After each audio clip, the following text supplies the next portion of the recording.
Yes. Good morning, good afternoon, and good evening to everyone, depending on where you are located. And to participants from Bangladesh, Shubho Oporano. It is my pleasure to welcome you to this webinar on the ESBN Asia-Pacific Green Deal for Business, Accelerating Corporate Sustainability in Bangladesh. Thank you for joining us today. My name is Ryan Carvalho. I'm an Economic Affairs Officer with the Economic and Social Commission for Asia and the Pacific, ESCAP, in the Trade, Investment and Innovation Division based in Bangkok, Thailand. And I will be facilitating today's webinar. Today's event is organized by ESCAP, the ESCAP Sustainable Business Network, and Policy Exchange Bangladesh. Before we begin today's event, I would like to go over a few housekeeping announcements regarding the Zoom platform. I request all participants to ensure that your full name and the name of your organization appear on the screen. This will help us identify all participants and facilitate post-event record keeping and communication.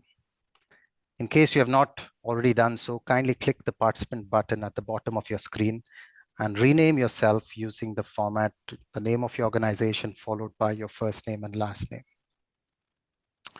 We will have a Q&A session towards the end of the event.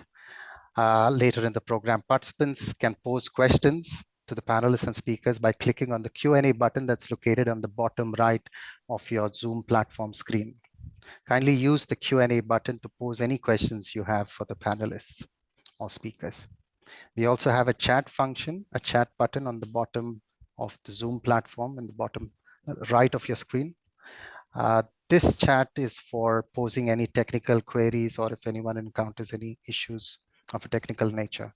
Kindly do not use the chat function to post questions to the panelists as it is not actively monitored. Okay. So perhaps maybe a few seconds to everyone to rename those that need to rename themselves in the Zoom platform. Right. And perhaps maybe I can speak a little bit about today's program. Yeah, I'll just wait. So we have here a brief overview of the program. So following the opening of the webinar, we will have a brief presentation on the ESCAP Sustainable Business Network and its flagship initiative, the Asia-Pacific Green Deal for Business. This will be followed by a panel discussion on the role of green finance in Bangladesh in accelerating climate action. This will be moderated by Dr. Masroor Riaz of Policy Exchange Bangladesh. We will hear from a panel of experts, which include Ms. Nihat Kabir, a senior partner at Syed Ishtiaq Ahmed and Associates, Ms. Shamima Akhtar, Director Corporate Affairs at Unilever Bangladesh, and Mr. Shams Mahmood, Managing Director of Sasha Denims Limited. Following the panel discussion, we will have a presentation on the Asia-Pacific Green Deal Digital Platform, or ESGpedia, by Mr. Benjamin So, Vice Chair of the ESBN Innovation Task Force and Managing Director of Stacks Singapore. We then move on to the Q&A session and the wrap-up, which will be moderated by my colleague, Dr. Sudeep Ranjan Basu, the Chief of Section at the Trade, Investment and Innovation Division of ESCAP. As you can see, ladies and gentlemen, we have quite a lot of ground to cover. So without much further ado, I would like to call on Dr. Masroor Riaz to deliver his opening remarks. Dr. Riaz, over to you. Thank you very much, Ryan. Am I audible? Yes, you are, Dr. Riaz. Go ahead. Yes. Okay, so it gives me great pleasure to be able to welcome all the participants today at the ESCAP Sustainable Business Network, Asia-Pacific Green Deal for Business, Accelerating Corporate Sustainability in Bangladesh. I'm very thankful to ESCAP and the ESBN for reaching out to the Bangladeshi stakeholders and taking the lead in or taking the initiative in organizing this very timely and highly relevant seminar on Bangladesh. Why I say that, as you know, the climate change, while it's important for the entire world, perhaps it could not have been more important and critical for a country like Bangladesh. This is the seventh most vulnerable country, climate vulnerable country in the world. At the current rate, unless the proper mitigation adaptation measures are taken, Bangladesh is going to see 13 million climate induced or unsettled population by 2050. And a 1 meter rise in the sea level is going to see Bangladesh lose about 18% of the arable land across the coastal areas. And for a country with 170 million people with big land constraint, all of these have very grave implications. Hence, Bangladesh has been taking active part in the global dialogue on climate change and green growth. Uh, Nationally as well, it has been putting together its own preparation in the form of various national strategies, plans, and documents. For instance, the country has now a 100-year uh, term Delta Plan. The country has what it's called Mujib Climate Prosperity Plan. It has National Adaptation Plan. It has a number of national action plans, and of course, the nationally determined contribution. At the forefront of all these climate initiatives and its expected outcome is how the green transition is embraced by the private sector and how the policymakers, development partners support the private sector in making this green transition. And that is where the Asia Green Deal by the Asia Pacific Business Forum is so relevant to Bangladesh. Bangladesh is going to continue to remain very dependent on global value chain and through its exports, as well as also it is going to see a huge growth of its domestic economy as foreseen by HSBC and Boston Consulting Group, where they predict Bangladesh to be the ninth largest consumer market by the 2030 in the world. All of this is going to require Bangladesh to ensure that the private sector adopt the cutting edge and very relevant green growth transition strategies. And that is where the Asia Green Deal, as well as the tools that are coming up under the Asia Green Deal, is going to be extremely helpful for the Bangladesh private sector. And today's seminar is an initiative jointly undertaken by ESCAP, ESBN, and Policy Exchange to bring together the stakeholders together for greater awareness on the Asia Green Deal, greater awareness about the tools that Asia Green Deal offers, and how we can bring a number of different types of farms, large, small, medium, local, global, joint venture, who are operating in Bangladesh and are going to take forward the private sector-led growth agenda forward, how we can help them embrace and adopt the best practices, the tools that Asia Green Deal offers, and thereby make greater strides in transition to green economy. I'm very thankful to our panelists, and I'm also very thankful to all the participants, and particularly also to Mr. Asif Ibrahim, as well as the other lead organizers from ESBN, as well as from ESCAP, for their excellent preparatory support. I look forward to a vibrant and engaging discussion through the panel as well as to the other segments, and look forward to hearing all of you. Thank you very much. Back to you, Ryan. Thank you, Dr. Riaz. I now call upon Mr. Asif Ibrahim, member of the ESBN Executive Council, to deliver his opening remarks. Over to you, Mr. Asif. Thank you very much, Ran. Distinguished participants, I see that there are 88 who have joined, including us, the panelists and the organizers, from 15 different countries. So it clearly shows the interest that this event has generated and the importance of us, the private sector, addressing the global issue of climate change and how we can, do our due part to go ahead. Let me tell you a little bit about what we do in the ESCAP Sustainable Business Network. We have different task forces, and we have identified some very few key pillars, through which we advocate our Asia-Pacific Green Deal for Business, which was adopted in the Asia-Pacific Business Forum a few years ago. Ryan will be talking in more detail about it. But we basically, in the ESBN, we stand united in advocating business action and innovation to transition to a low-carbon, climate-resilient and sustainable new economy. We are committed to sharing the best practices of the private sector and related policies and measures, and for working in partnership with all stakeholders, including governments and different communities. At the ESBN, along with ESCAP, it is one of the key projects of ESCAP. We have formulated this Asia-Pacific Green Deal for Business to demonstrate a conviction that businesses in the region must take a leading role in the green transformation in their own countries for the good and for the commitment towards the climate change adaptation and mitigation. In the Asia-Pacific region, we are committed to balancing our development aspirations with our responsibility to protect the Earth. The Asia-Pacific Green Deal for Business is all about harnessing transformational opportunities of a new green economy. It is more than building back better. It is about building back stronger and smart. I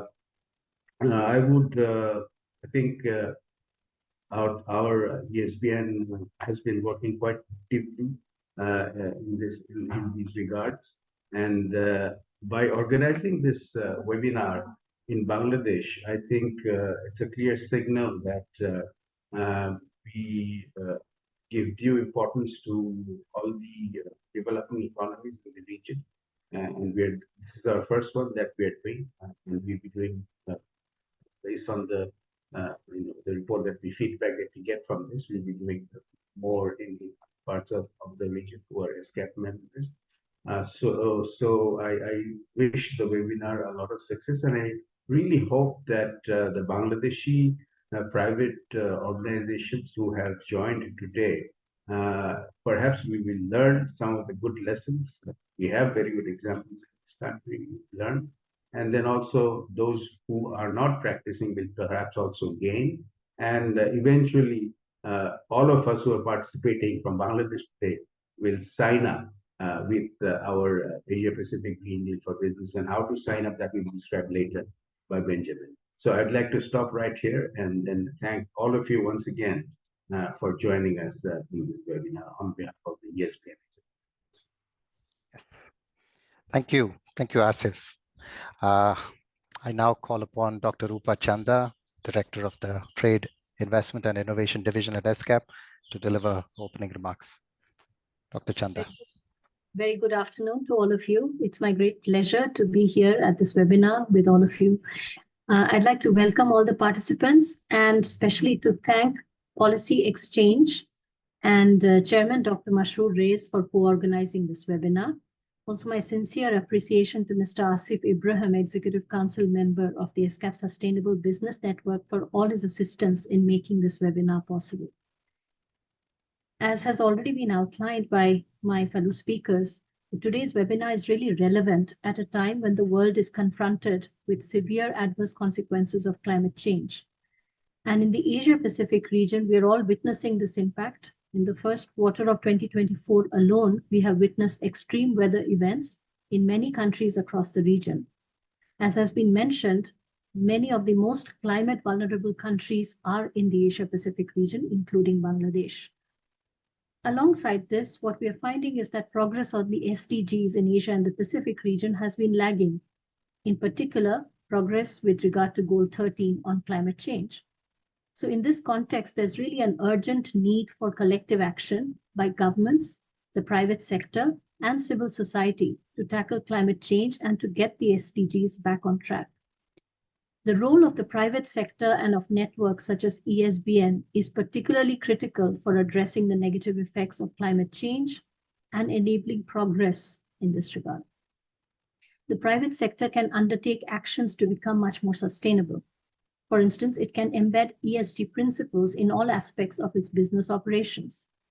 In addition, the private sector can also make an impact by providing products and services that are more environment friendly.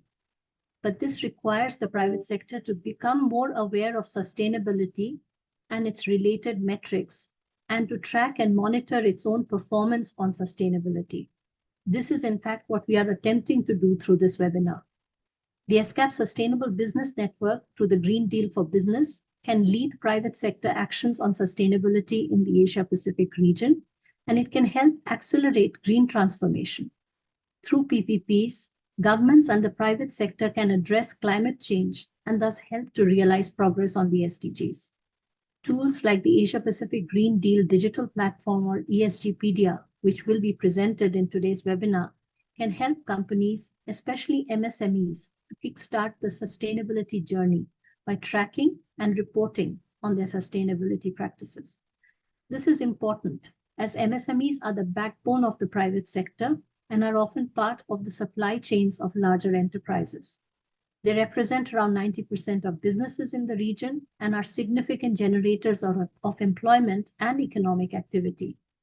Through the Asia-Pacific Green Deal for Business and tools such as the Green Deal digital platform, we hope to engage with and build the capacities of MSMEs to initiate, track, and report their progress on sustainability and to implement sustainable business models. With these words, I'd like to hand over to Ryan. I really look forward to productive and enriching discussions in today's webinar. Thank you very much for your time. Thank you, Rupa. With that, we conclude the opening segment. Before we move on to the next item on the agenda, I'd like to invite all the panelists and speakers for a group photo. Kindly turn on your cameras so my colleagues can capture the photo, which can then be used for our social media and to promote the event. We are missing Dr. Masru. Yes, Masru, if you can open your... Can you see me now? No, I can't. Yes, it just came on. Oh, you did? Okay. Yes. Okay. Kunkanda, if you can give us the signal.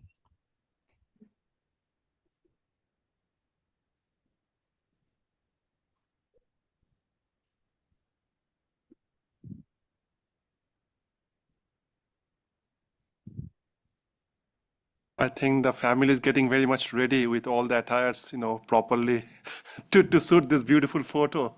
So just give us a couple of seconds. Is Masru visible in the screen? Yes, Asif bhai, I think I'm there. I think Ryan just confirmed. Okay, I can see him. Yeah, now we can see you. Now we can see.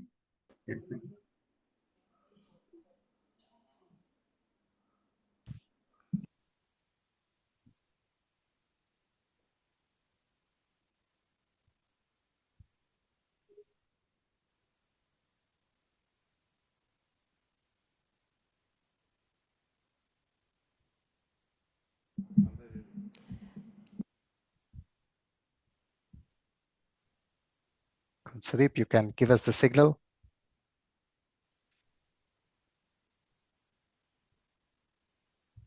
I think to get the photo even better, the technical team is requesting, can we just wait a little bit? Sure. And after the panel discussion, we'll be all very much enriched in our looks, so it will be much better at that time. So if you can allow. So let's, thank you. So perhaps maybe while we get the technical details sorted out, we can move on to the presentation on the ESCAP Sustainable Business Network and the Asia-Pacific Green Deal for Business. If my colleagues can put up the presentation, please. Thank you.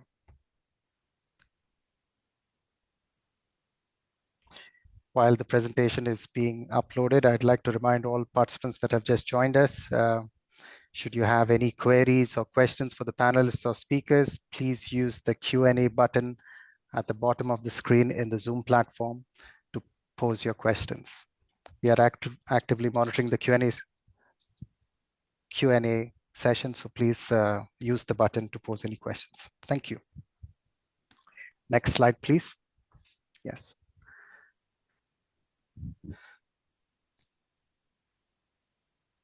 Yes.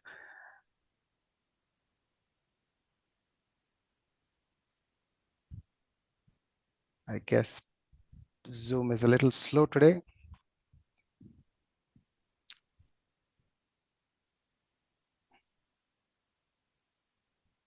Yeah. So while the slides are transitioning, Yeah, perhaps I can begin. So the ESCAP Sustainable Business Network. So what is ESBN? Before I talk about ESBN, maybe I'll take a step back. So ESCAP is one of 5 regional commissions of the UN, and ESCAP primarily deals with governments. It is governed by its 53 plus members and associate members, and it's an intergovernmental platform. Now, in 2004, the ESCAP Business Advisory Council was set up with the intention of engaging the business sector in ESCAP's work. The ESCAP Business Advisory Council later transformed into the ESCAP Sustainable Business Network, and this was around the time of the adoption of the 2030 agenda. So what does ESCAP do? What does ESBN do rather?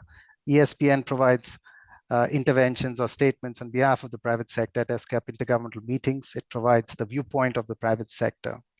It also offers inputs through case studies, peer review, and other data to ESCAP's thematic work on sustainable development. In addition to advocacy, ESPN organizes forums and webinars like the one today, and the Asia-Pacific Business Forum, which I'll speak about in later slides, that serve to connect businesses interested in sustainable development and to promote sustainable business activity. ESPN also does produce research and other outputs linked to sustainability in business. Can we move to the next slide, Kunkanda? Yeah. So in terms of ESPN's leadership, so ESPN is made up of an executive council. This executive council consists of business leaders, members from the private sector, usually between 15 and 20 members, which also includes our task force chairs. The council itself meets twice a year to take stock of ESPN activities and to set the stage for future activities and to review past activities. We have a chairperson, currently Dr. George Lam from Hong Kong, and a vice chairperson, Ms. Shinta Kamdani, who is the Chief Executive Officer at Sintesa Group Indonesia. Members of the ESPN Executive Council come from across the region, and we also have members from Bangladesh. Yeah. In terms of the membership of ESPN, ESPN consists of around 150 members, which includes CEOs, chief sustainability officers, business leaders, and representatives from business associations. The most represented countries are China, Singapore, and Thailand, but we are looking at expanding our membership and inviting more companies from across the ESCAP region. The most represented sectors are financial services and investment, consulting and advisory, business associations, or other relevant entities. But this is changing as new members come into ESPN. The work of ESPN is delegated to its 5 task forces. So currently we have the energy, finance, infrastructure, innovation, and circular economy task forces. Much of ESPN's work is carried out through these task forces that direct their own activities and priorities and are the main vehicle for producing ESPN's outputs. Next slide, please. Yeah. So here we have a few selected achievements. So ESPN has been involved in multi-stakeholder roundtables. We recently had a roundtable on building smart, low-carbon, climate-resilient infrastructure in developing countries in Lao PDR. In 2023, ESPN has produced publications in the past on sustainable finance, responsible banking, and later this year, we will have a publication on circular economy, which will be led by our circular economy task force. ESPN has also been involved in creating and launching the Asia-Pacific Green Deal for Business Digital Platform, or ESGpedia, in collaboration with our ESPN member Stacks of Singapore, which enables companies to not only pledge their support to the Green Deal, but also to track progress on their sustainability metrics. Yeah. Could you move to the next one, Kutkanda? Yes. So how does one join ESPN? So membership in ESPN is open to businesses, private sector representatives, organizations such as chambers of commerce, or other entities working with businesses on sustainability issues. Prospective members should be based or have sustainable operations in ESCAP member states. Additionally, we have a requirement that our members should be signatories to the UN Global Compact, our sister organization in the UN system.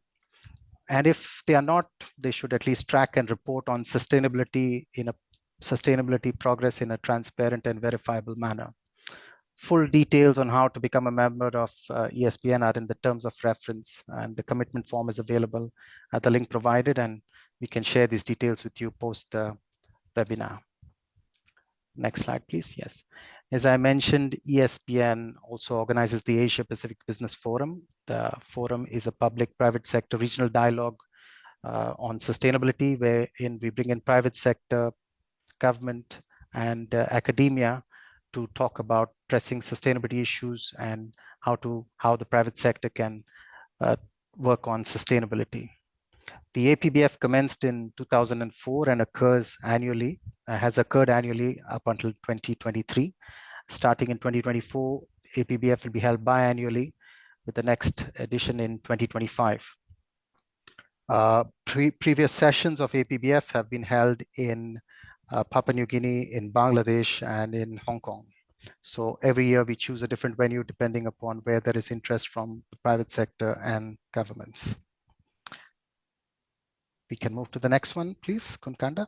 So I'd like to now talk about the Asia-Pacific Green Deal for Business. So we have heard about this in the program and in the agenda. So the Asia-Pacific Green Deal for Business is the flagship initiative, as Asif mentioned, of ESBN. It was launched in 2022. It's a call to the private sector to align their operational strategies with ESG principles. Any business can sign up to the Green Deal, even if they are not members of ESBN. So it's open to any business in the region. Companies can pledge their support by filling in an online form, which is available on our website. If you scan the QR code on the bottom right of the screen, it will take you to our website. These details will be shared with you post the webinar. And we have listed Swire Shipping at the bottom of the slide. Swire Shipping was one of the first signatory to the Asia-Pacific Green Deal for Business. In terms of statistics, we have around 412 signatories from across the region as of June 2024. Next slide, please. So the Green Deal Declaration is a non-binding declaration that promotes action across 5 pillars. So we have advancing a zero carbon, affordable and resilient energy system, green energy, building low carbon infrastructure, mobilizing public and private green finance for green transformation, and accelerating and scaling up innovations for sustainable development. Lastly, changing towards a more circular economy. As you can notice, these 5 pillars are also the themes of our 5 task forces. Yeah. Next slide, please. Yeah. So how are we at ESBN implementing the Green Deal for Business? We are engaging the private sector and encouraging businesses to sign up to the Green Deal for Business. Companies need not join ESBN. They can voluntarily pledge their support to the Green Deal. We are also looking to expand ESBN membership across the region and to identify private sector climate champions that are aligned with the Green Deal for Business and its 5 pillars. We have realigned our task forces across these 5 pillars. So the new task forces have taken shape a little over 15 months ago and are working at rolling out their respective programs of work. We are organizing roundtables on the pillars of the Green Deal. So we had a pillar on we had a web roundtable on green infrastructure in 2023. We hope to have a roundtable later this year on circular economy, and webinars and initiatives like this one are also being planned in different regions, in different countries in the region. Lastly, we are looking to build partnerships across sectors and networks to share best practices and to build capacities. Yeah. Next slide, please. So in terms of the Green Deal platform, as I mentioned, we had companies signing up to the Green Deal, and the members at ESBN felt that it would be nice to have companies, although the Green Deal Declaration is a non-binding document, it would be nice to have a mechanism by which companies that pledge their support to the Green Deal can actually demonstrate their performance across the 5 pillars. So accordingly, in collaboration with Stacks of Singapore, member of ESBN, the Green Deal digital platform, or ESGpedia, was launched in May 2023. What this platform does, it's a free tool it's accessible to all signatories of the Green Deal. Companies can fill in a short survey, which has a few questions across the 5 pillars of the Green Deal. And this digitized self-assessment tool will allow companies to map their carbon footprint. So in effect, it lowers the barriers to entry for SMEs, MSMEs to kickstart their sustainability journey and report metrics that are aligned with their stakeholders' needs. Through the self-assessment tools, businesses can demonstrate their commitment to sustainability to their investors, financiers, and their customers. Companies that submit data, annual data, get badges from the Green Deal badges to incentivize and encourage annual reporting. Companies that provide at least 2 or 3 years of data and demonstrate a decline in their carbon footprint receive gold and silver badges. This data is also available to financial institutions who can use the data to make decisions on allocating sustainable finance. I won't go into too much detail here because Mr. Benso will speak more about the tool itself and how banks and others are using this data for green financing in his presentation.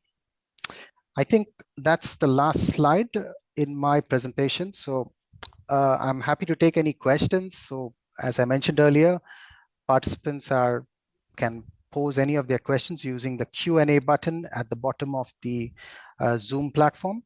Feel free to pose any questions you may have on ESPN or the Green Deal for Business. I think with that, I conclude my presentation. We can now move on to the next agenda item, the role of green finance in Bangladesh in accelerating climate action. This panel discussion will be moderated by Dr. Masroor Riaz. Dr. Riaz, over to you. Yeah.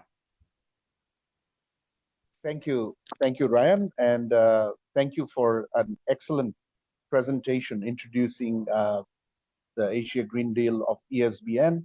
I think that provided a very robust backdrop for this panel discussion, as well as for the general open discussion that we hope to have following the panel discussion. Just one apology from my end at the beginning. You may be hearing a bit of background noise. So I am stuck at a hotel where I have a program in the morning because there are a number of blockades by protesting students in Dhaka city. And as a result, vehicles movements on many streets are suspended. And as a result, I'm now connecting from one corner of this hotel. So please forgive me for the background noise. So yeah, the panel, we have 3 stellar panelists today who represent diverse perspectives of the private sector in Bangladesh.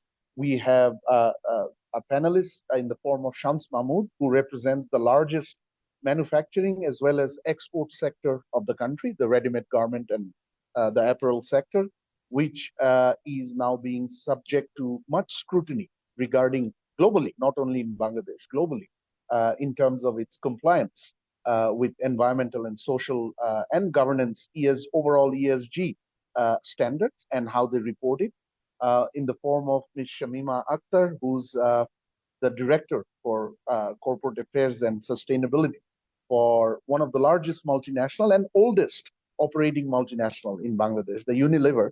And we have in her the insights about the multinationals and how they embrace sustainability issues in the context of Bangladesh. And then, of course, in the form of Barrister Nihat Kabir, we have somebody who has been leading the top business chamber, one of the top business chamber in the country, the Metropolitan Chamber, as its former president, as well as one of the top corporate lawyers and board members in a number of financial institutions, the overall public-private dialogue, as well as the regulatory frameworks and advancements in green finance.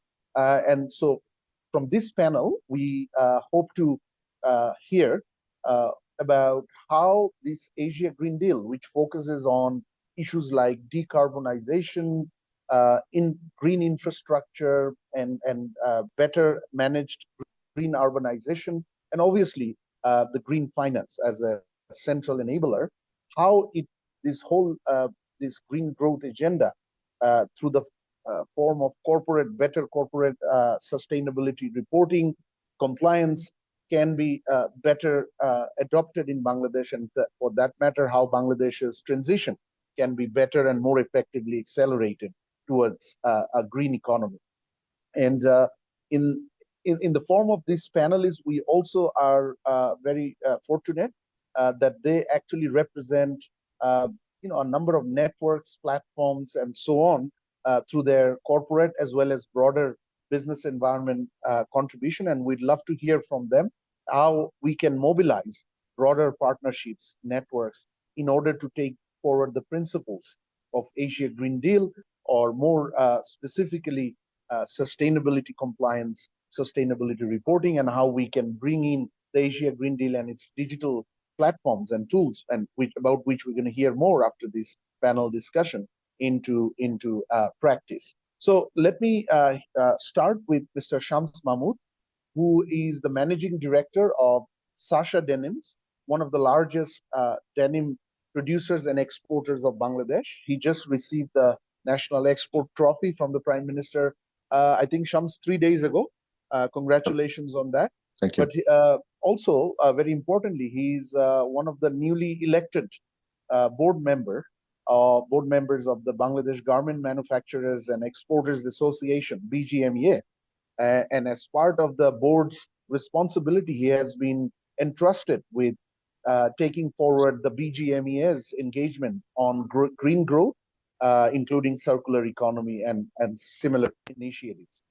So Shams, Bangladesh RMG requires no new introduction about its importance in Bangladesh and how it is going through evolving scenario globally, where regulations or regulatory requirements for greater compliance on ESG, sustainability, reporting are getting more intense. And of course, going forward in Bangladesh's journey to 2041 vision, journey towards high income status, the ready-made garment industry and the overall export sector is going to remain very crucial in terms of global leveraging the power of global markets, creating the better, more and better employments, and as well as bringing in the much needed the foreign currency for a country to manage its overall balance of payment, imports, and so on. In Bangladesh's RMG sector, how is BGMEA and the sector overall, the farms, is responding to the growing international demand in the form of regulation, changing consumer preference, growing international regulations and demand for ESG compliance and sustainability and its reporting? What challenges you feel need to be addressed to strengthen sustainability and its reporting in the context of Bangladesh RMG sector? So over to you, Shams, for the next 5, perhaps 6 minutes. Thank you so much, Dr. Riaz, and good afternoon to everyone who's present at the webinar. Am I audible? Yes. Okay, thank you. So just as a backdrop, everyone knows that Bangladesh has become a major force in the RMG sector globally, the global supply chain. We have actually, I think, amongst all the exporting destinations, countries which are exporting RMG, Bangladesh is perhaps in a good place at the moment. Because for the last 10 years, what happened is that we have been investing, the industry itself has been investing in safety standards, social compliance. And if you look at the hardware side, in the backward linkage industries, we have deployed the latest technology, which features like water saving technology, chemical saving technology, energy saving technologies are in place. So it's a great thing. And at the same time, what BGME has done in the last couple of years, we have adopted our strategy towards 2030 with ESG at the core of how the association and its members will proceed. So there has been adaptation regarding the ESG goals. A lot of we know that the new legislations which are coming up in the EU We are catering towards that, including a transparent, accountable supply chain. And as well as we are investing in renewable energy for the power generation in our factories. So everything is good. It's going in a positive direction. But at the same time, what we are also seeing, the industry, like new things are coming up. Like, for example, circular economy wasn't really discussed before, but if we look back in time, Bangladesh has been adopting, like in the traditional sense, we had the circular economy in place. For example, the old clothes would be turned into stuffing for blankets. I mean, in the subcontinent, this is a very normal thing. So we have been doing the circular economy was in place informally, not in a formal sense. But now what we are doing is that when we are working with brands in the closed loop system, the wastage generated during that time, we send it out, we turn it into yarn, we make fabric out of that, then we make garments out of that. And then we export it to the consumers. So this thing is coming up, but there are some challenges regarding this. Because in circular economy, we think like that product has to take the same shape, but upcycling and downcycling aren't really discussed that much by the brands, because they want the similar product to come out after the transformation takes place. And regarding renewable energy, Bangladesh does face some challenges. For example, we all know that it's a really small country compared to other countries. So there's a problem with space and land allocation, because for food security, we need land for farming. So now new things are coming up, like if we can deploy solar farms with raised pillars, so agriculture can take place on the ground, and on top we can have solar panels. So these discussions are coming too. And decarbonization is a very important thing. We are working very closely with it. So everything is in place. The highest number of green factories in the world at the moment in Bangladesh. There are over 200 LEED certified green factories. The top 80 green factories in the world in the RMG sector are in Bangladesh. That 8 out of the top 10 garments are in Bangladesh. The top rated green factory in the world is in Bangladesh. So we have a good story going. So with the new legislations coming into the EU, we think we're very well positioned to face the challenges in a positive way. But then there are some issues. For example, I was really happy that when the presentation was, during the presentation, you showed that SMEs, you consider the SMEs. So when these sort of discussions usually take place, we always somehow forget the SMEs. For example, in Bangladesh, out of 2,400 active members of BGMA, the leading garment association in Bangladesh, 750 garments are SMEs. Now, it's very easy for me, being a large industry, to adopt new technologies and go for the green transition. But for these 750 garments, it will be a challenge in the coming days.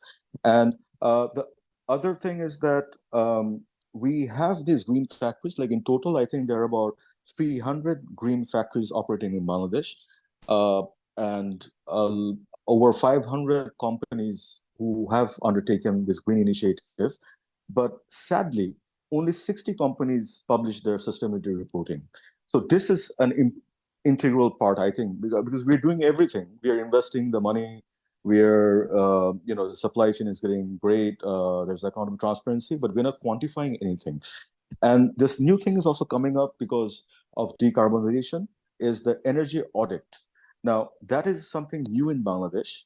And this is something where I think there can be close collaboration between our partners regarding the mapping, because still in Bangladesh, we do not have a homogeneous carbon mapping system or a carbon trading platform. So these are the challenges we will be facing in the coming days. And most importantly, the major obstacle going forward, I feel, is that Bangladesh is in a transitional stage at the moment. We are graduating from LDC in 2026, and we have a transition grace period till 29, 3 years. And within this time, because of this transition, the funds which were available to us at a concessional rate before will not be there. So the difficult question for us now, the problem for us is that how do I comply with the new legislation in 2030 where the emission levels needs to be, a certain emission levels needs to be reached for my RMG products reaching Europe, otherwise it will be taxed. For that to happen, there needs to be a huge investment in renewable energy by these manufacturers who are in the supply chain. At the same time, once we graduate, Bangladesh will lose its GSP facility to the European Union, which is almost 50% of our market at the moment. So then the question of GSP Plus will come. And in GSP Plus, there has to be a double stage transformation, which means that there has to be investment in the backward linkage industry, which is very expensive. Because garments, if I'm investing $10 million or like $1 million for the backward linkage, I have to invest like, $20 million or like $5 million. So it's a significant investment. The funds which are offered to us at the moment are does not have we don't see the ROI there, because as manufacturers, because we are the ones who's doing the investment in the green transition, and also going forward to survive, we also need to do an investment for backward linkage.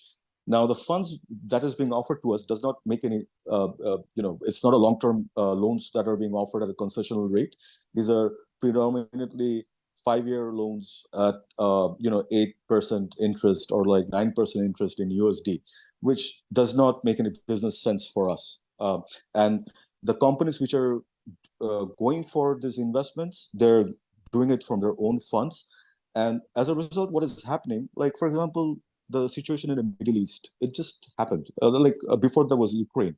So if there's any disruption in the supply chain, in the global supply chains, the shipping routes, it has a very negative effect on the cash flow of the companies who have pledged to invest. Shams, if you can wrap up in 1 more minute. Yeah, sure. Thank you. So these are basically the problems which are facing us. But I hope that in any sort of business, there are challenges, and we have been coping with challenges since 2005. We hope that with the technologies that we have already invested in, we are very well catered to taking on the challenges head on. And hopefully with sustainability at the core principles of BGMA and all its members, we think that there will be challenges, but in the coming days, if we can figure out how to have access to low-cost, long-term funding, then this transition will be smooth. And with the reporting also in place, because that's a very integral part, because I'm doing everything under the sky to become sustainable, but if I don't report it in a concise manner, then it has no value. So I hope that we can adopt all these principles, and going forward, we can deliver something good. Thank you so much. Thank you so much, Shams. You make a number of excellent points, including how there are entry points in the form of BGMEA Strategy 2030 for ESG, ongoing traditional age-old practices, which actually make the ground a little more prepared about circular economy adoption, and then also challenges such as renewable and the financing. But you mentioned something really important, SMEs. Even in the second largest RMG sector, RMG exporter of the world, Bangladesh, about 750 plus minus out of the 2,400 exporters are actually small and medium enterprises. And one of the key focus of the Asia Green Deal of ESBN is to explore how the whole ecosystem of large, medium, small farms can come together and help each other in actually taking forward the green transition. Now, that's a great segue to bring in our second panelist, Shamima Akhtar, who's the Director for Sustainability and Regulatory Affairs for Unilever. Shamima, beyond the role of her Unilever portfolio, she has been very active in promoting the dialogue around responsible business conduct, extended producers' responsibility, and through those, the overall green growth agenda through many forums. Shamima, we know Unilever globally deploys a huge, sort of supply chain, a very deep supply chain involving suppliers of all types, medium, particularly small businesses. And as we know, it's very important for not only the large companies to be compliant, but it's also important for the companies as well as, let's say, exporters from Bangladesh, as you know, to have their supply chain compliant. Would you please share with us how Unilever goes about in deploying best practices or tools or strategies to help prepare its supply chain network for better sustainability compliance and reporting, and how easy or difficult that is in the context of Bangladesh? Over to you, Shamima, for the next 5 minutes. Thank you so much, and good afternoon, everyone. It's a pleasure for me to share the stage with some of these eminent leaders who I have learned, as well as Unilever has been benefited in terms of understanding where the country is heading, what kind of changes we have to make.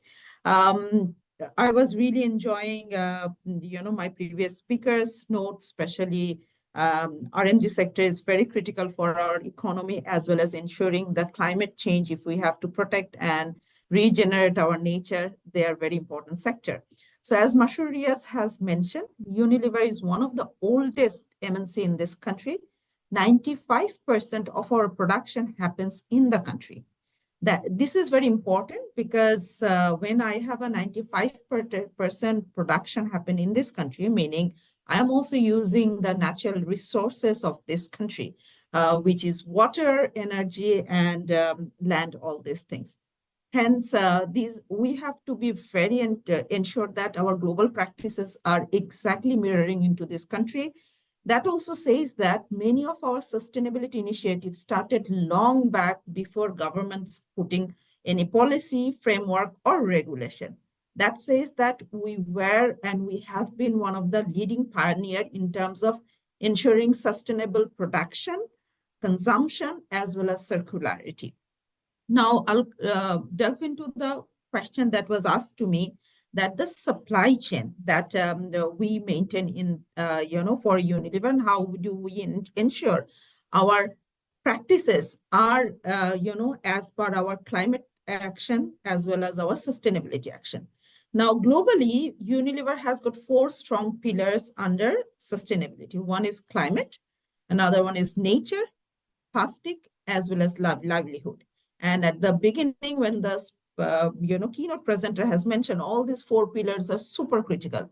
With the first 3 pillars, we can ensure the last pillar, which is livelihood of the people, not only associated with our business, but also the holistic Bangladeshis that we serve as a customer.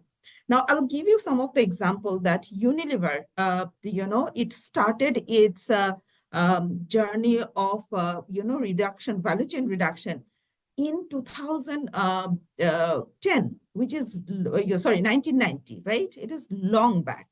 And our current target is all our operational emission needs to be, 100% by 2030. So reduction, 100% reduction by 2030, which is scope 1 and scope 2. Now, scope 3, which is really our value chain and beyond, is 42% reduction target that we have taken. Now, these are very critical targets, right, that we have taken. That is the reason whenever we are every year reporting to our parent company, we have to report as per all these parameters. And, Bangladesh has been, achieving in this regards strongly. But however, there are some areas which we are lagging a lot behind. Say, for example, green energy. Because as our previous speaker has mentioned, that for Bangladesh, it's a land, small land area, and transitioning to the green energy is not very easy. Now, we have been maintaining, IREC certification process, which are Interstate Renewable Energy Council certification, since 2020 that gives us the certification of green energy globally. So this is an operation side I have mentioned. Now, let me talk about how do we use our value chain to reduce the carbon emission. One of the job, because we do have a huge distribution network. We go to 1.3 million retail shop every day, meaning our trucks are moving every day, right? Our job is to, my supply chain job is to every day ensure that our route optimization is happening. Meaning if there is a new project, say for example, Padma Bridge, how are we readjusting our route so that the same soap is going by reduced, a travel period. Also, what we are doing is we are converting into digitization. So we are giving the tool to our, what we say that our retailers to order it in a manner so that we know that how many orders we got and optimize our route. Interesting thing since 2022 and it's 2024, right? It's 18 or 19 months. We could reduce 19% of our CO2, through this optimization. So that says that these are possible only if we do have right parameter and right reporting tool. Now, I will give you another example from businesses, because a business like ours, we import 65% of our raw material. And one example I would like to give, and it's at Asian Forum, it's a palm oil. Palm oil is used in our soap, and Bangladesh is the 5th largest bar soap market all over the world. So our consumption is pretty high. All our palm oil are certified. It's like certified that it did not destroy any forest, so it's afforestation and everything. Now, I pay a lot premium for that palm oil because as a business, we have committed globally that our material will be, certified. This is the only practice that Unilever does because this is my global commitment. But that also increased my cost of production. But I know that my consumer does not understand this, and they are not willing to pay premium for this. But that's okay. We have to take this cost, ensure that while we do business, our value chain are equipped as such that we do not do harm. Rather, we reduce our environmental footprint and increase our business profitability. So that's the kind of mission that we work. Finally, another point I want to highlight, and my previous speaker also mentioned of the circularity.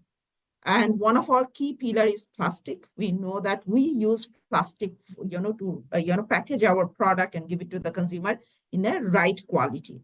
But this plastic ends into the environment as a waste. So our job is we do have a specific target of reduction, collection, and ensure circularity. Now, of course, we are working hard. Since 2018, we have reduced 20% of our virgin plastic consumption. We are the only company in Bangladesh who collect all its plastic footprint from market, consumer goods company I want to mention here, and we are recycling. Now the question is, recycling is out of our scope and we work with other recyclers. And this is mostly downcycling. And I cannot invest on that recycling unless more companies are coming and joining the commitment of circular economy. Of course, we are progressing, but is the progress efficient enough or fast enough to give my country the assurance that Bangladesh will meet all the climate target? It may not, and that is the reason the question needs to come, the reporting conversation. The last point I want to mention, Mashroor, one more minute. Yes, one more minute will be suffice. As a global corporate, we report globally because ESG reporting is a technical subject matter expert and expensive affairs. We do it globally. In countries, we do it voluntarily because there is no policies that bind us to report it because we are not a public listed company. Unilever Bangladesh is not. And you have seen that we have reported once, and just our report is going to, next report is going to come to the next year. This is where we see a gap and the incentivization from the government. So I'll give you this one example, that all the awards that are given by the government, say for example, green production, and I was seeing the categories that whether they sees that energy reduction or like CO2 reduction is a target. There is one saying that whether it is kept in the tolerable parameter. What is the tolerable parameter? So if these are not defined clearly, it will be not easy for companies to also adopt those practices. So of course, few companies like us, because of our global commitment, we do have that knowledge, expertise, and skill set. But it is very important for our regulators to also embed this, bring these practices into the country and help the, not only large companies, but MSMEs and SMEs to adopt these practices. If they are not putting it into the question, it will be difficult for us to just go voluntarily and enhance the practices. Thank you very much. Happy to take up questions later. Thank you, Shamima. I think starting from how Unilever is deploying internal strategies for decarbonization tracking, from how you are ensuring the supply chain is compliant, and therefore, the issue of certification, how to manage higher costs, all are very pertinent issue. But I think your point on circularity, where you mentioned that the importance of more companies joining hands or expanding the critical mass of circular economy stakeholders in the private sector, as well as the very last point, how do you create the incentives, could be financial, but could be regulatory, for businesses to embrace green practices more effectively, faster. That, I think, is a great opportunity to bring in our last but not at all least, our final panelists who have been able to join us a few minutes ago, Barrister Nihat Kabir, who was stuck at a meeting at the Ministry of Finance, but we're very glad that she could join us a few minutes back. Barrister Nihat Kabir is an acclaimed corporate lawyer in the country, managing partner of Ishtiaq Ahmed and Associates, but she has been 3 times, or perhaps 4 times, correct me if I'm wrong, Barrister Kabir, the president of one of the oldest and most prestigious business chamber of the country, Metropolitan Chamber of Commerce. She has also served in the board of a number of financial institutions, including the BRAC Bank, which has just been named as the top bank for sustainability reporting in Bangladesh. So, Barrister Kabir, to you, my question is, how can we strengthen the public-private dialogue? Oh, I must mention, she has also served as the chairperson of the BUILD, which is the public-private dialogue platform deployed by the 3 top chambers of the country. So banking on that, how can we strengthen the public-private dialogue and cooperation among the stakeholders within private sector, but also public-private, with regard to bringing in better regulations and policies for sustainability and ESG? And if you can also touch upon this whole issue in the context of green finance, that would be absolutely a great, a great hearing for us as well. Barrister Kabir, to you. Thank you so much. My apologies for not being able to join earlier. I was hijacked into a meeting which was supposed to end at 1:30 and carried on rather longer than expected. This is a topic which, Dr. Riaz, you will realize, you will recall that when you spoke to me about, I said I was not very much well up on it. But then, of course, I started reading up. The first thing I'd like to say is that when I went to the ESBN website, and I was looking at trying to register for the Green Deal monitoring, it says ESBN Asia-Pacific Green Deal assessment. And I was trying to sign up. I have to say that I wasn't able to sign up because my company doesn't have a website. And so I thought that if you're going to talk about MSMEs, MMS enterprises in Bangladesh, most of them perhaps will not have a website. So I thought I might say that starting from the point of view of starting a public-private dialogue, if we look at who we are trying to target for this, we need to make it simple, accessible, easy for them to understand. Having said that, and before going into the regulatory aspect of it, if I may, uh, uh, actually, this is part of the regulatory aspect. We tend to talk about SMEs together. And for years, I've been saying that, particularly in a country like Bangladesh, the way the central bank defines uh, micro, small, and medium enterprises, um, there's a lot of overlap between the definition of small and medium. And a lot of our very large conglomerates fall into the definition of small. So there is a need to actually properly segregate enterprises by size and target all these approaches that we are trying to take with them.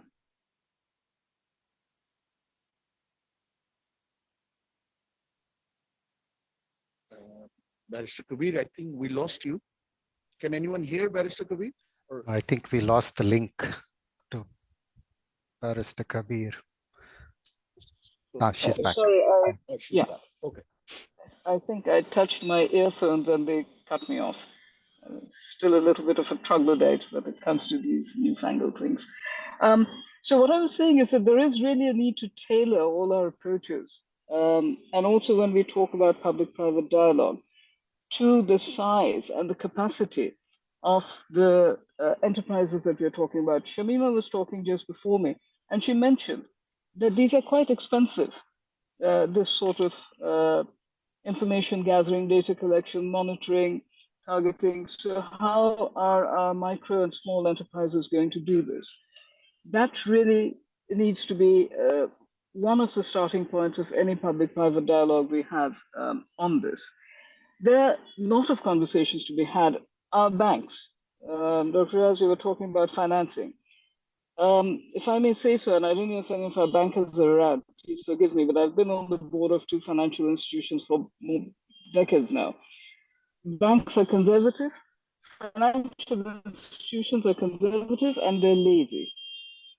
They will simply do what is the easy thing to do if you leave them to it.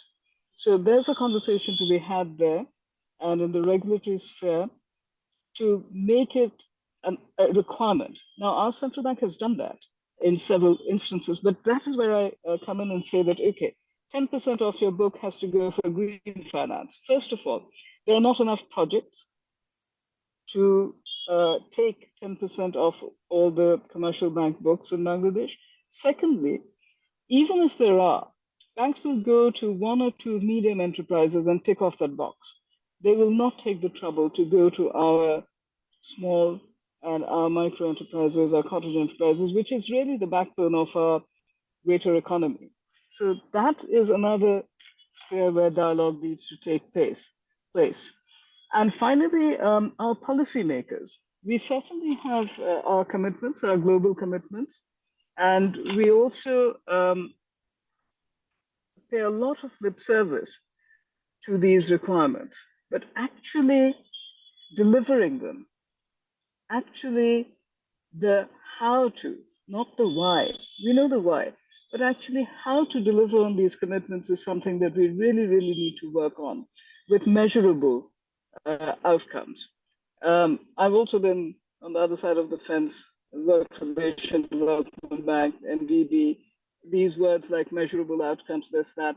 But when we really come to the nitty-gritty of it, I always find that we really lose sight of the wood for the trees. Again, I'm going to emphasize on this that we need to tailor and target our approaches to the sizes and the capacities of our ultimate audience here, our cottage industries, our micro industries, our small industries. And finally, just one other thing from the point of the regulatory framework, Dr. As we really don't have one yet for this sort of work. But having said that, What I would really not like to see is that this green financing aspect, or the environmental aspect, becoming a non-tariff barrier for our industries to enter into global markets. Again, Shamima was saying that the oil that you're using, forestation, certified not to have destroyed forests, this, that, and the other. To a level, you can do it. To a level, large enterprises can do it. How far can medium, small enterprises, micro enterprises do that? So that is one thing from a business chamber uh, point of view. And Mashur, I was chair of MCCI for 5 years, so you owe me a year on that. And from there, we have seen that many things like this, when we try to do it also, it is used as a non-tariff barrier. So I really would not like to see us going in that direction. So if I may stop now, thanks. Thank you, Barrister Kabir. Indeed, everything starts with the right definition of the problems, the audience, the target audience, as well as the awareness. So I think your point is very valid as to that how Bangladesh defines, and similar economies defines, micro, small, medium, and large companies in light of evolving contexts that need to be reviewed, because again, the Asia Green Deal is looking forward to bringing together the entire ecosystem of the enterprise space, starting from very large to all the way to the very small. And I think unless the right definitions are crafted, which reflects the reality, the subsequent regulatory formulation, incentive preparation, targeting, all can be adversely affected. And you also make a very good point that financial institutions, particularly again in economies like Bangladesh, are very comfortable in funding very large corporations as well as larger medium-sized enterprises. So the lower medium end, as well as the small and certainly micro, there is a risk that they may be left out. So the public-private dialogue can and should focus significantly on that. And then finally, you also mentioned something which is important. Supply side, of course, awareness, targeting is important, but on the demand side, not enough projects. How do we bring in enough projects? How do we help the not only the large, but also the small and medium enterprises and the micros in the supply chain to prepare, to be more aware, to be more knowledgeable, and then help them to prepare to take advantage of various tools, financing, regulatory, and other incentives in order to make the green transition. So let me thank all of our panelists for the very excellent remarks, and some of the insights that you shared from your own experience are fascinating, but also they point to very important next steps in terms of identification of issues to be explored more or solutions to be brought in. So with that, let me hand it back to Ryan. I think we have now a presentation. We have an introduction to the digital platform of Asia Green Deal on reporting, following which we'll move to a brief Q&A. Ryan, back to you. Thank you, Dr. Riaz, for the excellent panel discussion, and thank you to all the panelists.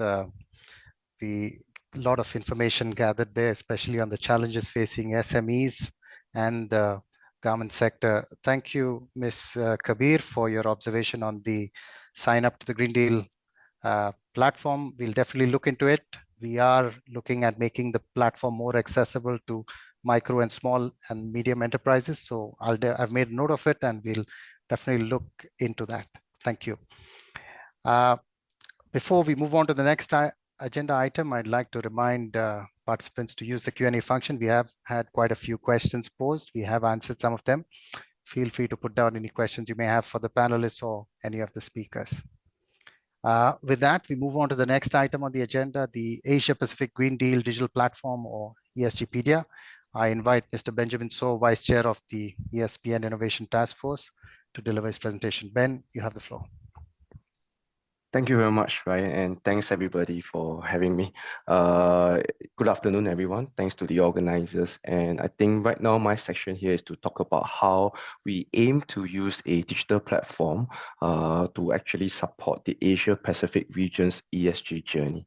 So very briefly, my name is Ben. I'm from Singapore, but we are actually working across the region now with the UNSCAP. I'm also the ESBN Innovation Task Force Vice Chairperson. So we have actually produced a platform called ESGpedia, and the objective here is to really work with the ESBN to be able to deliver solutions for the Asia Pacific region. And why so? Because first of all, I'd like to say that I learned a lot from the panelists just now. Okay, we are hearing a lot about the initiatives and also the pressure and the challenges that the corporate sector is facing, and this is universal in the Asia Pacific region, simply because there's a lot of regulatory pressure in all of the markets when it comes to sustainability reporting. The International Sustainability Standards Board (ISSB) has already mandated certain requirements that has been adopted by several countries in the Asia Pacific region, and being in one planet, sharing this one single planet, all of us are impacted, through this interlinked supply chain. So that's where you see a lot of these different requirements are being adopted in the next 3 to 5 years. Okay, and at the same time, there is a lot of challenges that's being faced by this corporate sector. The private sector now is facing challenges with managing regulations. In fact, KPMG has a study that says that 75% of larger companies are not ready to meet ESG regulatory requirements today. These larger companies are usually well-resourced, but yet, they are not able to meet these requirements simply because we realize that, speaking to them, we realize that there is a problem with managing all the different business units and subsidiaries and supply chain in different countries. Okay, so that's where we are hearing from the industry. We have listened to them, and we are trying to provide what is the missing link today. Hearing from so many companies, okay, during our research in the last 2 years, we realized that we need to be able to provide certain tools that enable companies' sustainability journey in a simpler way, number one. Number two, we needed to focus on the Asia Pacific region and the SME supply chains, and also be able to provide solutions that can be able to convert data to regulatory needs.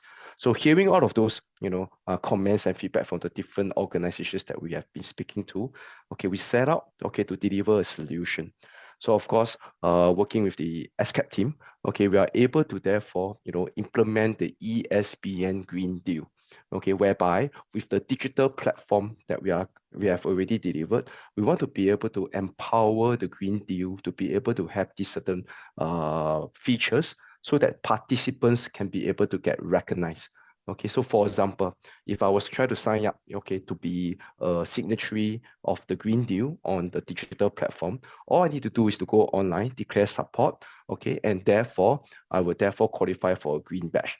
Okay, this whole program is complimentary. The website and platform is already readily available. Okay, and inside the platform, as I start to venture, deeper into understanding sustainability, understanding the 5 pillars, okay, I could now start to fill in the data of my company. Okay, so this is operational data.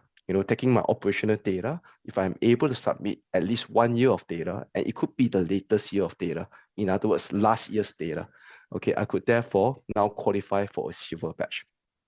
And going forward, if I was able to submit at least 2 years of data to establish, in the every latest year, an improvement in my carbon intensity, I will therefore qualify for a gold badge.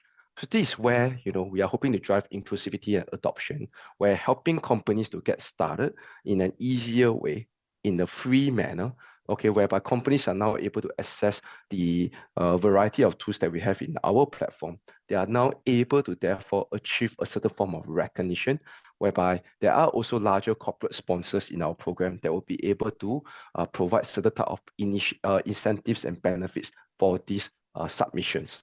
Okay, so I will dive a little bit further into this platform and what does it exactly include. So first of all, when you enter the platform, we are actually providing you a GHG emissions calculator, okay, right away. So this calculator is actually validated under the ISO 14064 methodology. So we have already gone through this validation by a third party.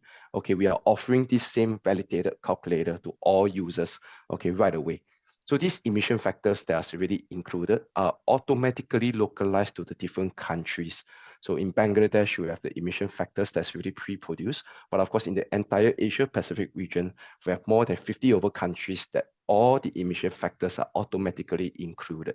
So this is also down to the individual location because, you know, in certain countries like Malaysia, there are 3 power grids. In the Philippines, there are 2 power grids. And in Indonesia, there's 170.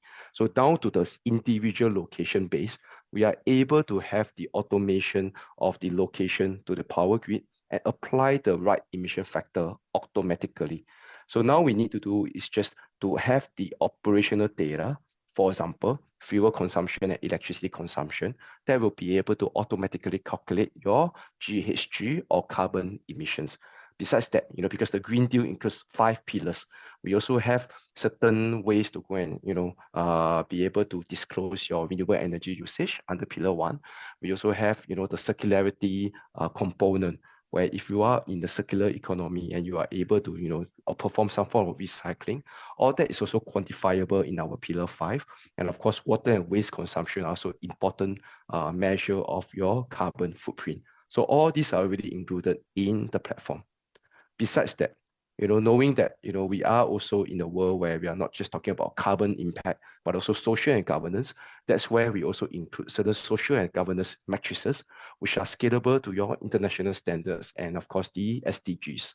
So this is where, you know, we include all of these kind of simple tools where companies are able to easily navigate, you know, the environmental reporting, social and governance requirements that are common to international standards, and now start to embark on a journey where they are able to easily understand what are the core matrices in the world. And if a company continues to grow, they might want to start tracking their scope 3 or their entire supply chain emissions. So this is where we also have the automated tools where we have emission factors. You know, these are what we call enhanced features, where we already aggregate all the different emission factors of different products into a single database, where we will support the different types of calculation of scope 3 emission factors. So scope 3 simply means your supply chain or indirect emissions. So this include your spending and procurement, includes your upstream and downstream transportation, or your business travel and employee commute. And there are various categories of inputs that we already have inside the platform to automate all of these calculations. So this, of course, will be available for companies as they continue to grow, as they start to enter a value chain calculation. Of course, you know, we mentioned just now that we want to be able to enable companies to be ready for the regulatory reporting. So all of this data that's being calculated can also be scalable for a comprehensive ESG report. You know, on the international level, okay, there's of course the ISSB that I mentioned at the beginning. There's also GRI or TCFD standards, or there may be certain, you know, product-specific certifications like in the government sector or the agricultural sector that would require certain steps or certain workflow of disclosures that are already in our platform to be auto-filled and guided every step of the way. Okay, besides that, we also support local standards for reporting. For example, we have been active in a few countries like Thailand, Malaysia, Philippines, Singapore, etc., where we already digitalized the local standards, okay, of these countries respectively, to be able to allow companies to now have a one-time submission of data to calculate their emissions, for example, to have the value chain captured, for example, and have it converted to multiple standards, including the international standards or the local standards. Of course, at the end of the day, if we require a third-party audit or verification, we already have, you know, partnerships with assurers and verifiers and auditors where they are able to provide these third-party assurance and audit services at a much cheaper price. Okay, so this is where we want to be able to surround end-to-end solutions for our users. Of course, we have a few case studies already. I think just now it was mentioned by the panelists that we want to be able to help, you know, the organizations, SMEs and suppliers get some benefits, you know, get some recognition. And that's where we already have, you know, these Green Deal badges where the batch achievers have already started to enjoy some preferential financial products. We already have Green Deal batch achievers, silver batch and gold badges especially, being able to now use those data to partner with the bank to be able to establish sustainability-linked loan, where the banks are tracking the emissions data, okay, and therefore tying that with incentives through a sustainability-linked loan that has a lower interest rate. So these companies are able to save some money on the interest rates every year, okay, and therefore see the tangible benefit of going green, not just in doing more business, but also in getting better financing, cheaper financing. And as you can see from some of these examples here, these are also applicable to the smaller companies, smaller SMEs, for example. Okay, so all these are already now being common use cases right now already with the Green Deal ecosystem. Besides that, there are also, of course, corporates, not just the financial sector, but corporates who are also in the value chain, who are trying to encourage their suppliers.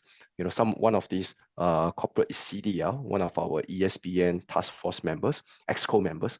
Okay, they actually have already established a Queen Bee project, whereby they are actually now encouraging all their SMEs to come on board, use the platform, calculate the emissions, and that's where CDL as a procurer, as a buyer, will therefore be able to track the entire value chain and, of course, give priority to these suppliers that have more complete data.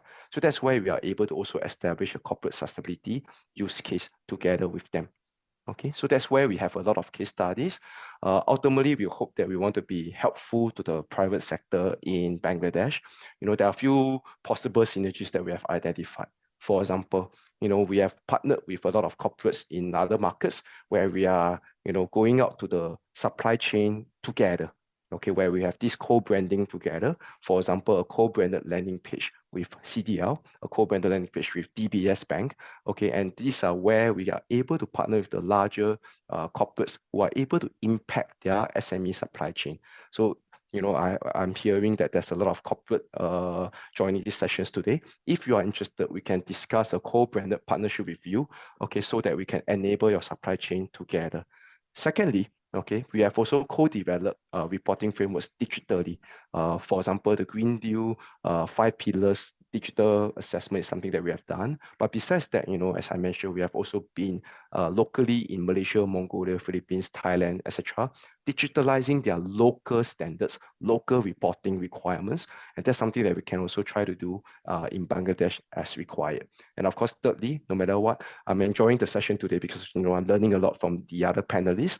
Okay, I think we should do more of this to have more engagement activities, both offline and online, okay, whereby we are able to really foster an ecosystem and help each other. Finally, my last slide today is to actually show you, okay, because I think certain things are more visual. So I want to show you this video where we interviewed some of our ESBN Green Deal batch achievers on their experiences of using the platform.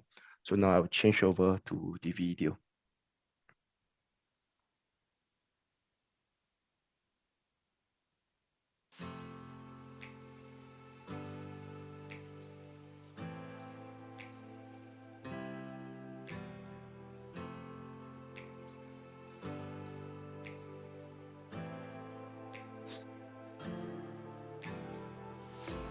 The road to net zero is only attainable with collective effort and data-driven solutions.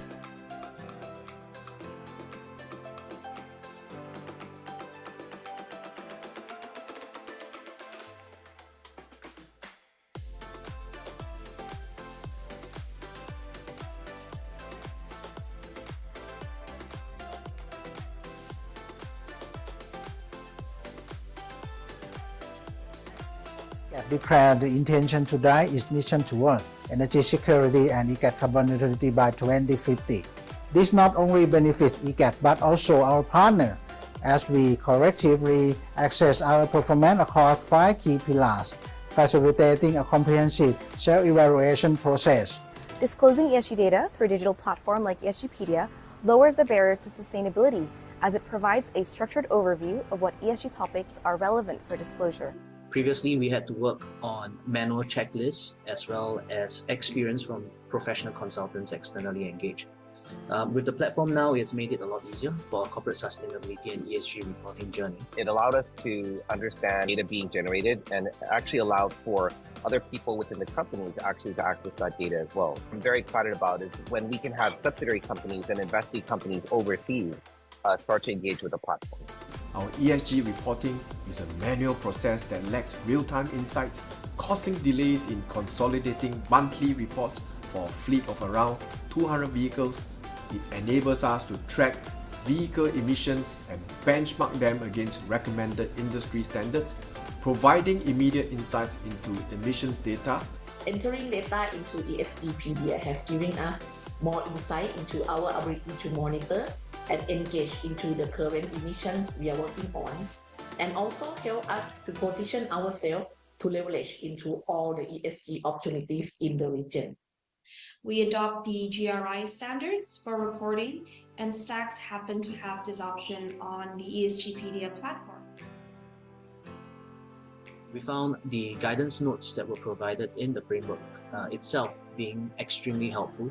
It allowed our middle managers who are working on the ground to be able to put in the data points necessary in a very quick and complete fashion, allowing us to gain better visibility.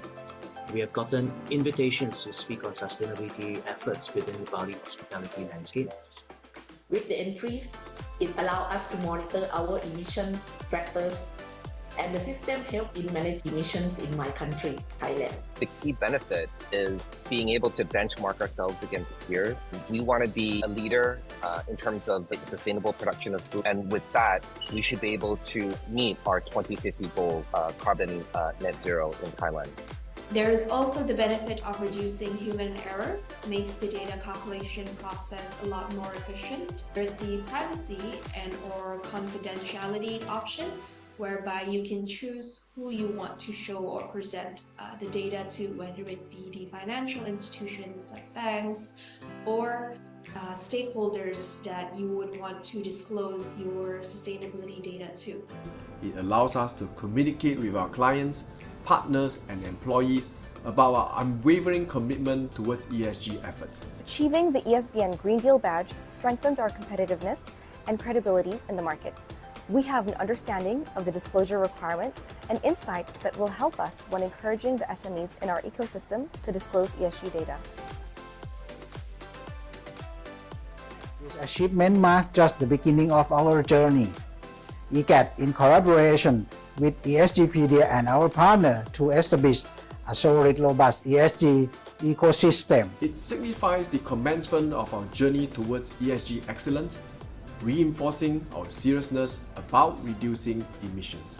This carbon emission certification recognizes our carbon reduction efforts, which we believe can help position companies like ours favorably for potential financing opportunities. I would like to encourage that every businesses, especially the ones who do not have the huge or vast amount of resources yet, in terms of team or budget or skills even, to use the Stacks ESGpedia platform in order to simplify their sustainability reporting and data collection process faster. Sustainability leads to profitability. ESGpedia Nexus helps businesses embark on sustainability and leverage ESG opportunities in the global supply chain. With our ESG reporting tool and suite of actionable solutions, ESGpedia Nexus powerful synergy and marketplace of key partners across ASEAN enables businesses, regardless of their ESG maturities, towards net zero. Join us now on data-driven sustainability for a greener Asia. So lastly, I want to thank everybody for the time, and I'm going to flash this QR code right now, which is the link to the ESBN Green Deal digital platform. We welcome all submissions and sign-ups, okay, and definitely we want to collectively work on a greater sustainability effort together in the region. Thank you.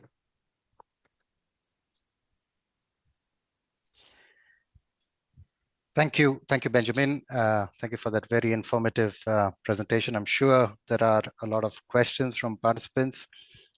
Again, should you have any questions on the platform or the tool, please use the chat box to pose any questions to Benjamin or the rest of the speakers.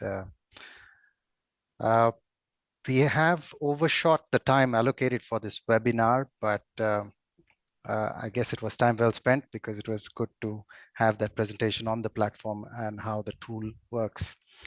Before we move to the Q&A, we have one pending item, that is the group photo.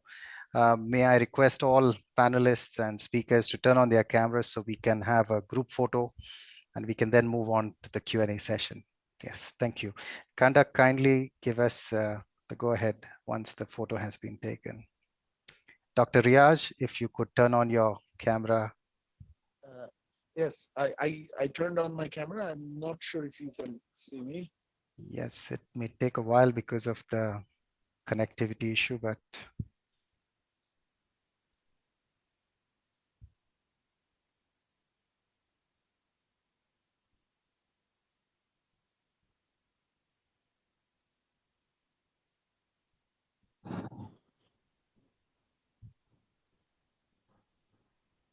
I think we can Photoshop Dr. Riaz. yes. I'm still not there. No. No. No. It's a connectivity issue, I think. Yes.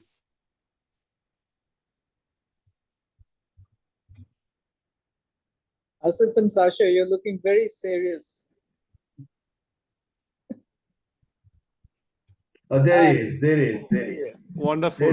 That's why you're there. You're there. Okay, so 1, 2, 3. Let me take a snap. Thank you. Thank you, Kunkanda. Do share the photograph with the rest of the panelists post the event. Thank you. With that, sorry, Sudeep, we are slightly behind schedule, but I'd like to hand over to my colleague, Dr. Sudeep Ranjan Basu, for the Q&A and the wrap-up. Over to you, Sudeep. Thank you very much, Ryan. And it's a really great honor to kind of do this Q&A and, of course, to wrap up. But I just can see already with such a rich conversation, I'm not sure how much we need to discuss in terms of the issues. But I think, as Ryan mentioned, let's see what are the questions that we see at the moment from our colleagues. So maybe, Kanda, if you could kindly show the Q&A part, I can try to read out and then direct the questions accordingly to our panelists. Kanda, if you can show me a question.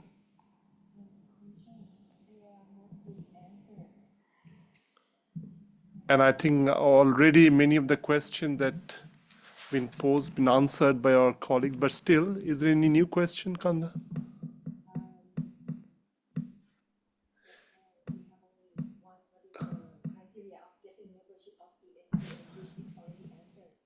Right, but right. But maybe Ryan, just to go back to that particular question in terms of the membership to the ESBN, just for the benefit of some of the other participants, if you could very briefly just highlight that, that would be wonderful. Thank you. Yes. Thank you, Sudeep. Yes, I saw the membership of ESPN question appear a few times. For those that would like further details, please reach out to us post the event, but just maybe let me give a quick overview. So membership in ESPN is open to private sector entities, business associations, chambers of commerce, etc., or anyone connected with the private sector and operating in the Asia-Pacific region, or it could be multinationals with significant operations in the Asia-Pacific region or with subsidiaries in the Asia-Pacific region.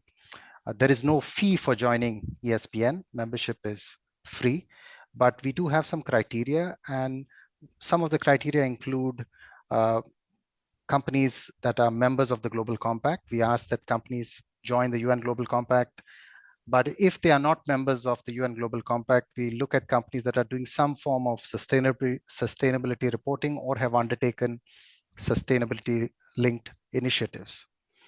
We also look at companies that have signed up to GRI reporting or science-based targets, etc.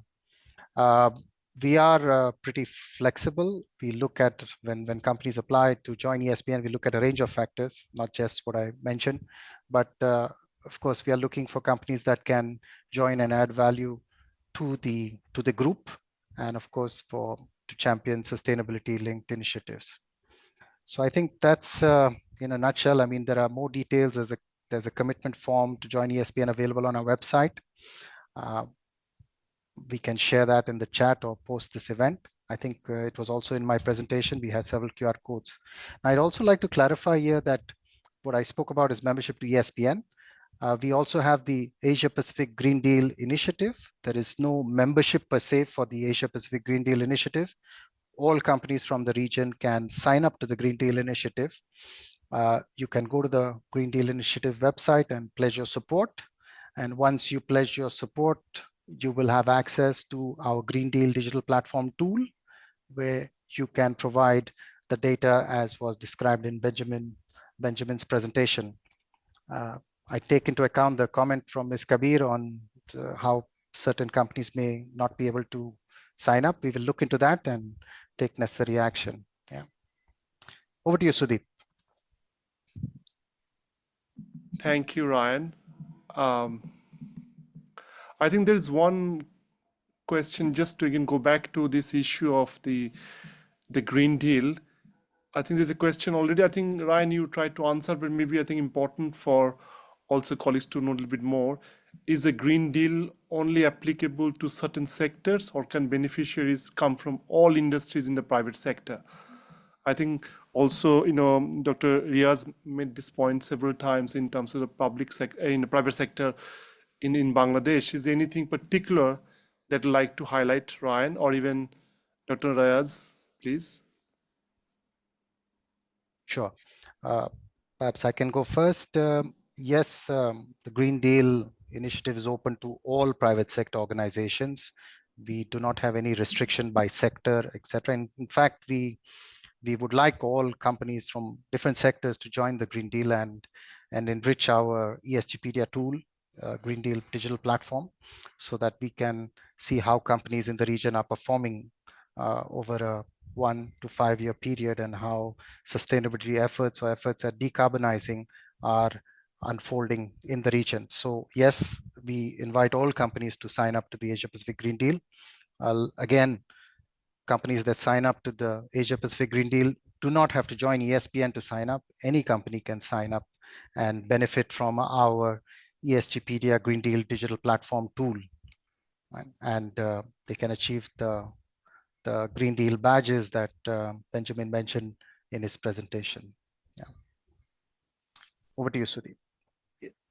Yeah, so Sudeep, just to add to Ryan's points, yes, I think this green growth imperative, it's important for all and every sector in Bangladesh, and because it's in the interest of the firms, of the sectors, as well as Bangladesh as an economy and as a geographical location, because there is the climate change vulnerability has impact at all levels. That said, I think the imperative is perhaps a little more urgent for particularly the export-oriented sector, the ready-made garments being at the forefront. As we know, the European Union members like Germany, and then buyers such as H&M, which also happen to be the single largest importer of Bangladeshi ready-made garments, they are all bringing in regulations which need to be complied with. And some of them are already in place, such as the German Supply Chain Act. The part of the EU Green Deal is coming into effect. The EU HRD sustainable compliance requirement that just got HRDD requirements that got approved in the EU Parliament very recently. So all of these mean that the ready-made garment sectors and the other export sectors perhaps need to look at it more urgently in a much quicker fashion.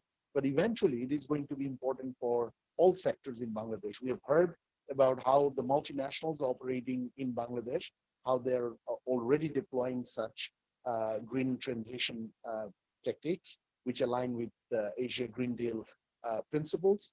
But as we graduate out of LDC, the country's domestic economy is also going to be under greater scrutiny from the global partners with regard to FDI, with regard to supply chain linkages to multinationals and export sector. And as a result, all of them are equally important for this Asia Green Deal. Thank you. Dr. Riaz. I see Ms. Kabir, you'd like to add to this discussion. Yes, please, over to you. Very quick questions. One question is to do with the ease of use of the information gathering and recording of the data. How easy it will be at the small enterprise level. And connected to that particularly, is it possible to have this in vernacular, for example, in Bangladesh? If this could be translated to Bangla, it would make it much easier for a lot of people. And also, is it only future data once you've registered, for the bronze, silver, and gold, or whether past couple of years data can also be fed in? And just finally, a point which has been raised by several of members of the audience is the cost of compliance. So our usual, what is the concomitant benefit to the enterprise? And our usual thing is to say we want a tax break or we want fiscal incentives. Now, countries like ours, that's not always possible. So are there examples of other types of incentives, less obvious incentives that would be helpful for us from various chambers to actually, quote unquote, sell this initiative? Thanks. Thank you, Mr. Kabir. Maybe I take the opportunity to also maybe invite two other panelists to maybe 30 seconds just to briefly reflect on the discussion that we have. Maybe we go with Ms. Shamima Akhtar and then followed by Mr. Shams Mahmood. Just 30 seconds, your reflection on the conversation before you wrap up. Thank you. As said, that I thoroughly enjoyed and learned from all the other panelists. There was one question, it said that who will bear the cost of sustainability? The cost of sustainability is for business because we have to do business in a sustainable manner, but we need that conducive environment from our regulators, as our consumers, as well as our suppliers. That's where we can create a major impact. We look forward to learn from each other and enhance these practices. Thank you very much again for inviting Unilever to join this seminar. Thank you so much. Thank you, Shamima. Maybe Mr. Mahmood, please. Yeah, I just want to say, Ms. Shamima actually covered most of the things I wanted to say. But because, see, one of the problems with sustainability, the investment needed, is that we as manufacturers are making the investment. But then when we see the brands making 50% profit, more profit than last year, then it raises a serious question. It's at the cost of what? Because we need partnerships. It's not just one-on-one because Bangladesh is offering some prices for products at a cheaper price.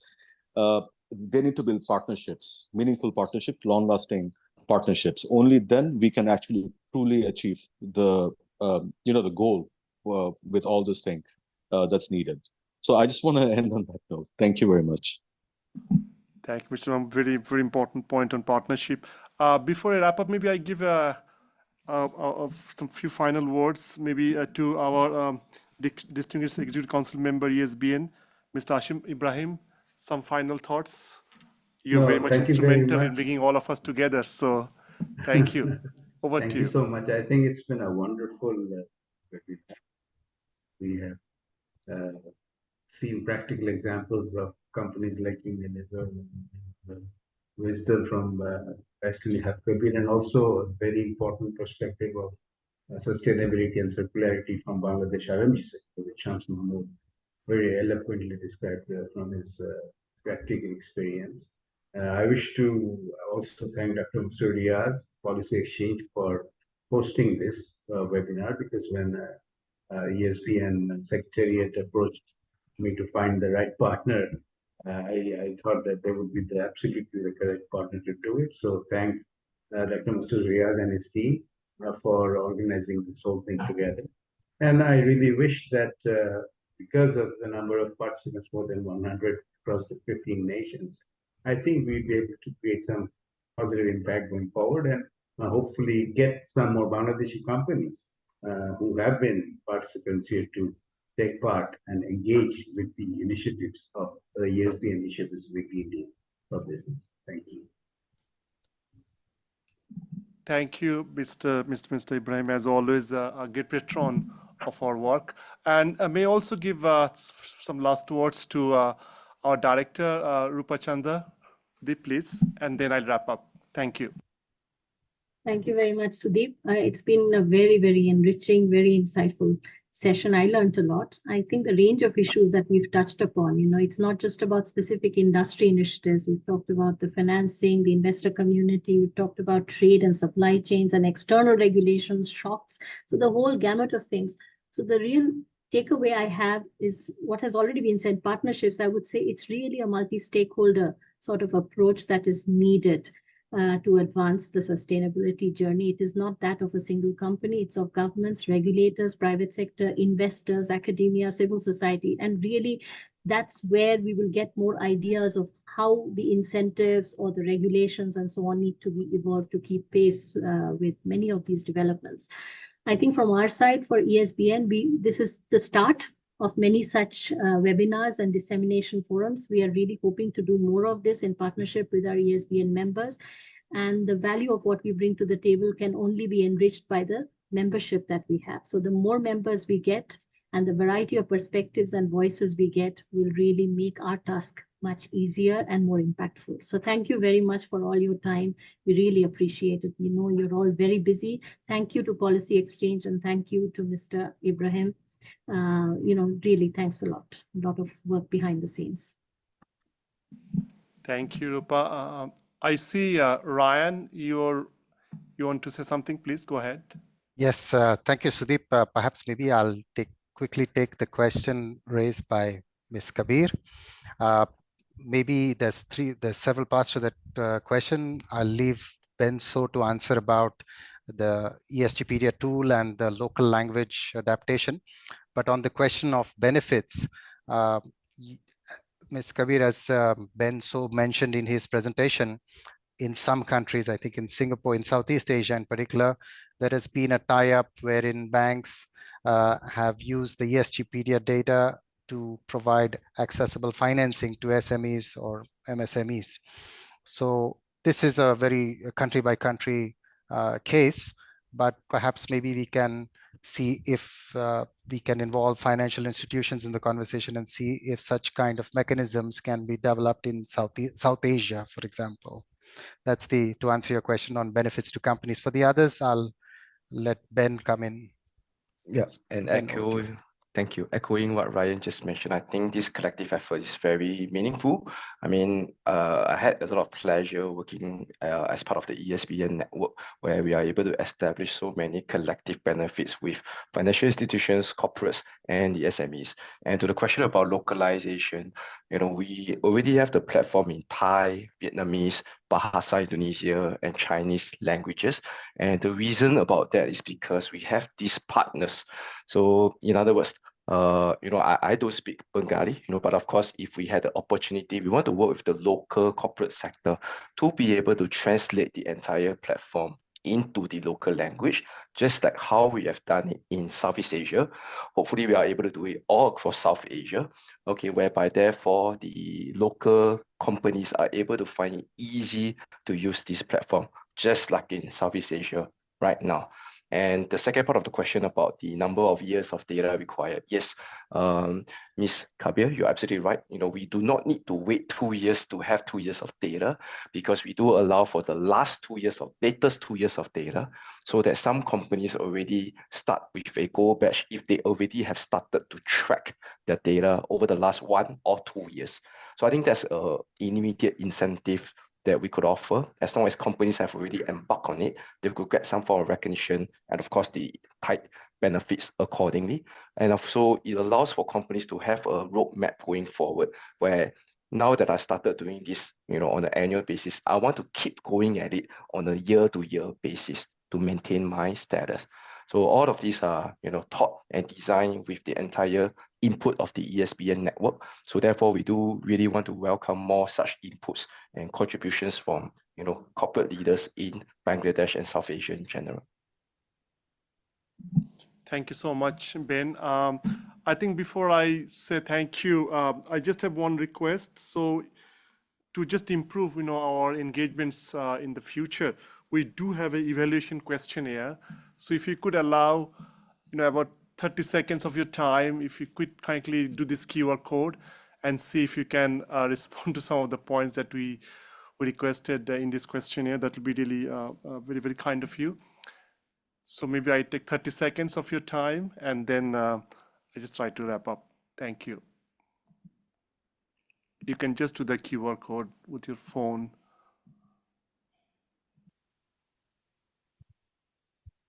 And also be sending. You have to say a few words in Bengali to all the Bangladeshi participants. Right. I think this is going to be my only next step, next action point, I think, Asif bhai. But of course, we'll be also sending it the QR code by your email to all the participants and registrants. We have two Bengalis. But if I can just use this time to suggest one thing, because this is an issue that we have discussed internally, how to take this platform and link it with the financing part of it, which as Benso was demonstrating. This, of course, requires a sort of national effort. But if the industry chambers which are seeing this platform and think that there's value in it, maybe if they can help us, in that process of linking it to some sort of concessional financing or other incentivization mechanisms with their governments. So, I mean, this is sort of a journey we've just started, but that seems to be the eventual, one of the goals at least, apart from getting the companies on board. So. Thank you, Rupa. You already summed it up. So I just want to say dhanyabad.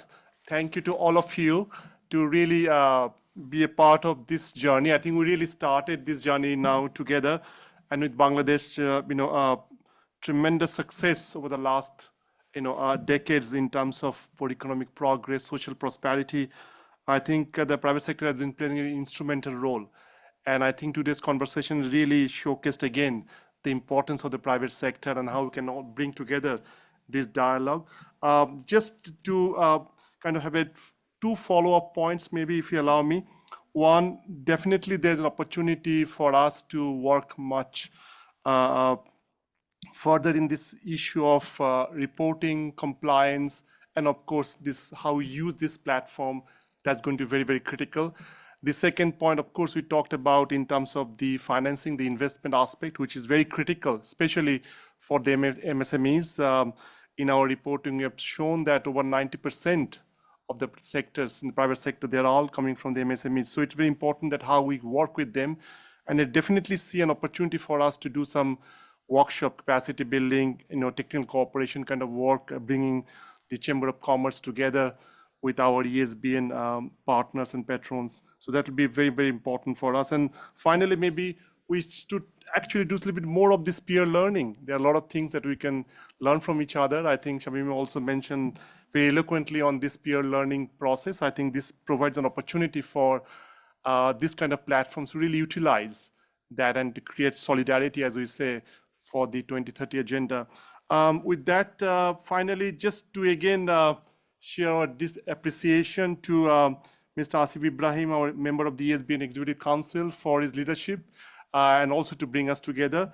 Also, our deep appreciation to Mr. Masood Riaz, Chairman, Policy Exchange, Bangladesh. Thank you, Dr. Riaz, for really enabling a very vibrant discussion. So really grateful for that. I think we need to replicate those kind of conversation in our future conversation as well. And of course, our three panelists, very distinguished barrister Nihat Kabir, Shamima Akhtar and Shams Mahmood. I think you also laid out a very interesting way we can strengthen our partnership, and of course to broaden that conversation, not only within Bangladesh, but beyond, with our Asia-Pacific partners. Of course, Mr. Ben, great champion of the innovation, and with your platform and our work together is really creating a huge amount of positive momentum across the Southeast Asia. And of course, now it seems that in South Asia also, we'll be able to bring that forward again. And finally, of course, our team here in ESCAP, with the leadership of Rupa Chanda, Ryan, Ben, and Sophie, you have a small but beautiful team. I'm just coming from Pacific. I spent 3 years there, and there's a saying that small is always beautiful, and that brings happiness in our lives. So I really think that this team working with all of you will bring some good momentum, acceleration of work, and continue to create that friendship, to really evolve for our development. With that, really, dhanyabad, thank you to all of you, and hope to be in touch and continue the work together. Thank you. Thank you so much. Thank you. Thank you, Thank you, everybody. all. Thank you, Thank you, everyone. Thank Thank you. you, everyone.